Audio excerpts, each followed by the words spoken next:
এ পর্যন্ত পুলিশের এবং র্যাবের যে স্লোগান খোয়া গিয়েছিল সেখান থেকে 4432টা অ্যামুনিশন উদ্ধার করা সক্ষম হয়েছি আমরা। আর জেল অথরিটি যে অস্ত্র হারিয়ে গিয়েছিল সেখান থেকে 65টা অস্ত্র উদ্ধার সক্ষম হয়েছি। আমি মহাপরিচালক operation and plan arms division. আমি যে স্টেটটা আপনাদেরকে দিচ্ছি বেসিক্যালি এটা মূলত আর্মির একটা স্টেট, যেটা হচ্ছে যে ডিক্লারেশন অফ ইলেকশনের তফসিল ঘোষণাপত্র থেকে সশস্ত্র বাহিনী কর্তৃক এখন 199 অস্ত্র উদ্ধার হয়েছে,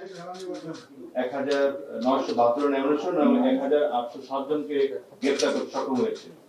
আর আমি যদি বলি যে আমাদের যে ডিপ্লয়মেন্ট হলো, এখানে আমাদের 1,06,223 জন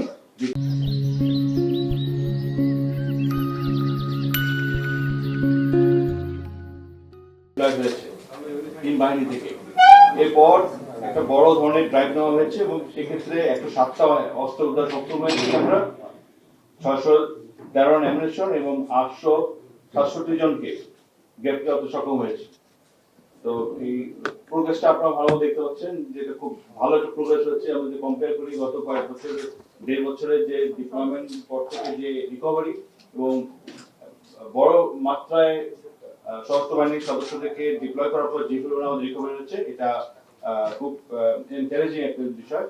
ইনশাআল্লাহ সামনের দিনগুলোতে আছে, যেহেতু এখন সব প্রত্যেকটা ডিস্ট্রিক্টে প্রত্যেকটা উপজেলায় আমাদের বাহিনীর সদস্য পৌঁছে গেছে, তারা আরো ভালো ড্রাইভ দিচ্ছে এবং তিন বাহিনীর সাথে জেলা প্রশাসন, ডিস্ট্রিক্ট পুলিশ এবং অন্যান্য বাহিনীদের যে সমন্বয়ের মাধ্যমে আরো ড্রাইভ নেওয়া হবে এবং ইলেকশনের আগে আমরা ভালো একটা ফ্রি ইলেকশন বা আবার যে সক্ষম হবে ইনশাআল্লাহ। আপনার পুরো নামটা কি?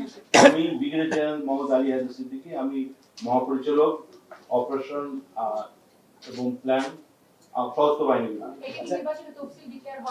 জি জি জি।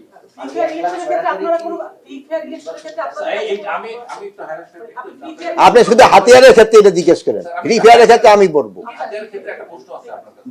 এই অস্ত্রগুলোর মধ্যে কতগুলো পুলিশের অস্ত্র আছে, কতগুলো পাবলিকের অস্ত্র আছে, কতগুলো সন্ত্রাসীদের কাছে আছে? আচ্ছা, আমি যেটা বলি, আমার কাছে পুরো স্টেট যেটা আছে এই পর্যন্ত আমি এই তফসিল ঘোষণা করতে পারছি না, আপনাদের এক্স্যাক্টলি বলতে পারছি না, বাট আমাদের কাছে যে স্টেটটা আছে এই পর্যন্ত পুলিশের এবং র্যাবের যে স্লোগান খোয়া গিয়েছিল সেখান থেকে 4432টা অ্যামুনিশন উদ্ধার করা সক্ষম হয়েছি আমরা।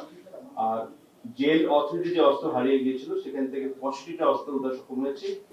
এছাড়া একটা লাইসেন্স ওয়েপন ছিল যেগুলো মিসিং ছিল, সেখান থেকে 328টা অস্ত্র উদ্ধার করা সক্ষম হয়েছে সংখ্যার মধ্যে কতগুলো এবং আদার্স আর্ম যদি বলি, আমরা বিভিন্ন ধরনের ইলিগাল ওয়েপন যেগুলো ছিল, যেগুলো মালখানা থেকে পুলিশ স্টেশন থেকে উদ্ধার হারিয়ে গিয়েছিল, এই ধরনের 2906টা অস্ত্র উদ্ধার সক্ষম হয়েছে। টোটাল 731টা অস্ত্র উদ্ধার হয়েছে গত